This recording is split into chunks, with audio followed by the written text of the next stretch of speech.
बोलो राधे राधे। जय श्री कृष्ण। आपका दिन मंगलमय हो। कान्हा जी आप पर सदैव कृपा बनाए रखे। चलो कथा सुनाते हैं। धर्मदत्त ने पूछा, मैंने सुना है कि जय और विजय भी भगवान विष्णु के द्वारपाल हैं। उन्होंने पूर्वजन्म में ऐसा कौन सा पुण्य किया था जिससे वे भगवान के समान रूप धारण करके वैकुंठ धाम के द्वारपाल हुए। दोनों पार्षदों ने कहा, ब्राह्मण।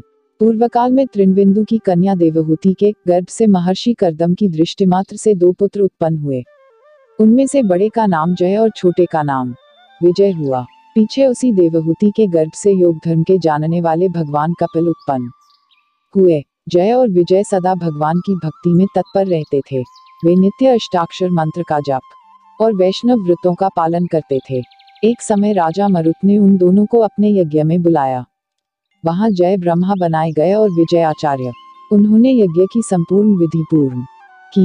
यज्ञ के अंत में अभ्यर्थ स्थान के पश्चात राजा मरुत ने उन दोनों को बहुत धन दिया।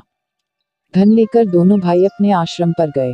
वहां उस धन का विभाग करते समय दोनों में परस्पर लाग डांट पैदा हो गई। जय ने कहा, इस धन को बराबर बराबर बांट लिया जाए।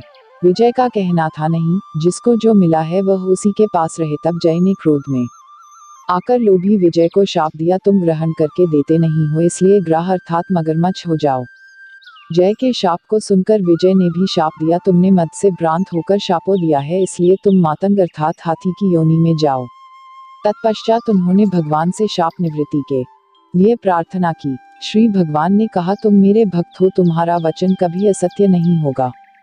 तुम दोनों अपने ही दिए हुए इन शापों को भोगकर फिर से मेरे धाम को प्राप्त होगे। ऐसा कहकर भगवान विष्णु अंतर्धान हो गए। तदनंतर वे दोनों गंड नदी के तट पर ग्राह और गज हो गए। उस योनि में भी उन्हें पूर्वजन्म का स्मरण बना रहा और वे भगवान विष्णु के व्रत में तत्पर रहे। किसी समय वह गजराज कार्तिक मास में स्नान के लिए गंड नदी गया तो उस समय ग्राह ने शाप के हेतु को स्मरण करते हुए उस गज को पकड़ लिया।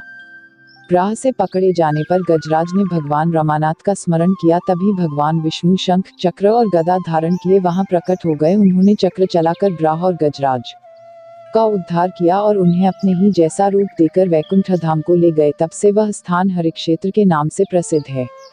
वे ही दोनों विश्वविख्यात जय और विजय हैं जो भगवान विष्णु के द्वारपाल हुए हैं। धर्मदत्त, तुम भी ईर्ष्या और द्वेष का त्याग करके सदैव भगवान विष्णु के व्रत में स्थिर रहो। समदर्शी बनो। कार्तिक, माघ और वैशाख के महीनों में सदैव प्रातः काल स्नान करो। एकादशी व्रत के पालन में स्थिर रहो। तुलसी के बगीचे की रक्षा करते रहो। ऐसा करने से तुम भी शरीर का अंत होने पर भगवान विष्णु के परम पद को प्राप्त होवोगे।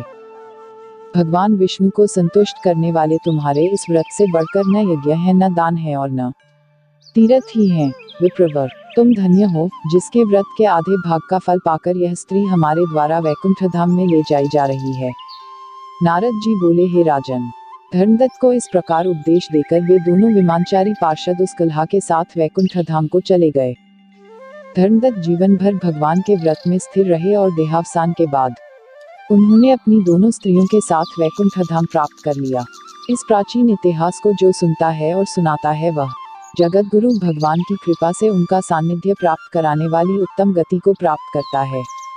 चलो हम इसी में एक कहानी सुनाते हैं बूढ़ी माँ की। एक समय की बात है, एक छोटे से गांव में एक बूढ़ी माँ रहती थी जिनका नाम जानकी था। वह बहुत गरीब थी और उनकी भक्ति भगवान श्री कृष्ण के प्रति बहुत गहरी थी। कार्तिक मास का महीना आया जो कि भगवान श्री कृष्ण की पूजा और ध्यान का विशेष समय माना जाता है। गांव के लोग कार्तिक मास में रोज स्नान कर पूजा अर्चना करते थे और दीपदान करते थे। बूढ़ी माँ के पास इतने साधन नहीं थे कि वह अच्छी तरह से पूजा कर सके, परंतु उनका मन पवित्र और सच्ची भक्ति से भरा हुआ था। हर दिन वह नदी किनारे जाकर स्नान करते और वहां से आने के बाद अपनी झोपड़ी के बाहर तुलसी के पौधे के सामने दीपक जलाते। मन ही मन वह भगवान कृष्ण का ध्यान करते और उनके भजनों में डूब जाते। एक दिन कान्हा जी ने उनकी सच्ची भक्ति से प्रसन्न होकर उनकी परीक्षा लेने का सोचा। वे एक छोटे बालक के रूप में उनके पास आए और बोले, माँ मुझे बहुत भूख लगी है। बूढ़ी माँ ने उस बालक को अपने पास बिठाया और प्यार से बोली, बेटा मेरे पास तो ज़्यादा कुछ नहीं है, लेकिन जो भी थोड़ा बहुत है उसे तेरा मान कर खिला दूँगी। उन्होंने घर में थोड़ा सा भोजन था वही बालक को खिला दिया। बालक ने प्रेम से भोजन खाया और मुस्कुराकर कहा, माँ तुम्हारी भक्ति और सेवा से मैं बहुत प्रसन्न हूँ। आज से तुम्हारा हर दुख दूर होगा। यह कहकर बालक ने अपना असली रूप प्रकट किया। बूढ़ी माँ ने देखा कि वह कोई और नहीं स्वयं भगवान श्री कृष्ण थे।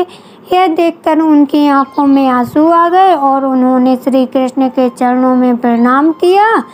भगवान कृष्ण ने आशीर्वाद देते हुए कहा, माँ कार्तिक मास में तुमने जो श्रद्धा और प्रेम से पूजा की है वह मुझे अत्यंत प्रिय है। इस मास में की गई भक्ति का फल मैं तुम्हें सदैव दूंगा। उस दिन के बाद से बूढ़ी माँ की सारी कठिनाइयाँ दूर हो गई और वह सुख शांति से रहने लगी।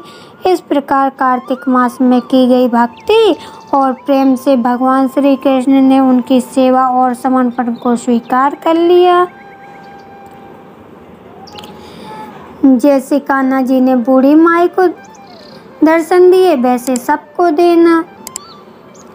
वीडियो अच्छी लगी हो तो लाइक शेयर सब्सक्राइब जरूर करना। Bye bye, thanks for watching. अगली वीडियो में फिर मिलते हैं।